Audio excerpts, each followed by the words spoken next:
If you've been waiting for a large tract of land in central Maine, this 105-acre property in Fayette is exactly the type that rarely hits the market. Because once you understand what's actually being offered here, it's not just a home. It's an entire landscape of opportunity, spread across rolling terrain, open fields, and wooded privacy that feels completely removed from everything around it.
Set in the hills of Fayette, this property immediately gives you a sense of scale that's hard to find today.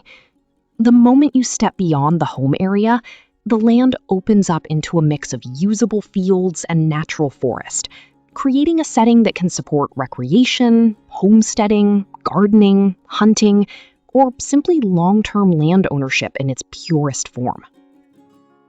At the center sits a 3-bedroom, 2-bath home that provides the starting point for everything else. It's not overly complicated or over-designed. It's a structure that gives you space, function, and the flexibility to bring your own ideas to life. Whether you choose to renovate, update, or reimagine, the foundation is already here. Inside, the layout offers practical living space with multiple rooms designed for everyday use. Bedrooms, shared living areas, and essential amenities are all in place, making it immediately usable while still leaving room for improvement over time. But the real value of this property is not inside the walls. It's the